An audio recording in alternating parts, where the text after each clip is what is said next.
Sadya nga gisaulog ay ikaduhang tuig sa street dancing competition sa NIPA Festival sa El Salvador City. Nakatutok si Clyde Makaskas.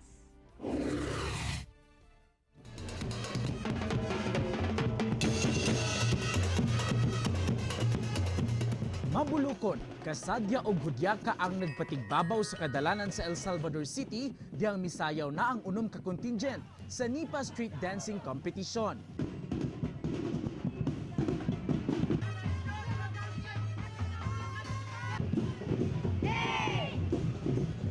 Misugat kayod sa mga bisita ang tamis nga pahiyom sa mga performers samtang gasayaw. Puno sa energy ug good vibes ang tanan, kay hataw kaayo ang mga performer sa matag bundak sa drums. Tataw gayud yung gipangandaman ang tanan, gikan sa props ug costumes. Kining usa ka contingent, niyaom gayud sa festival ang ilang costume ug props, kay gama kini sa NIPA.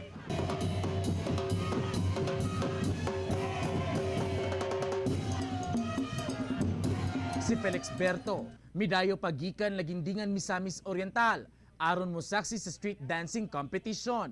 Konsep yun, lingaw. Maka hatag yun sa atong kan ba?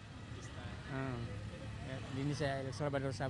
Sumala sa mayor sa Dakbayan, gipangandaman gayud nilang ikaduhang tuig sa NIPA Festival.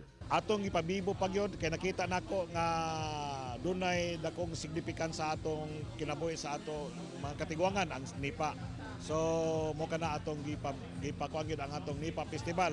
200,000 pesos ang premyo alang sa mag-champion sa mga street dancing competition. 150,000 pesos alang sa first runner-up ug 100,000 pesos para sa second runner-up. Walay mouli nga luhaan kay makadawat og consolation prize nga 50,000 pesos ang matag grupo nga wala midaog.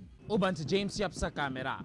Ako, si Clyde Makaskas para sa One Mindanao.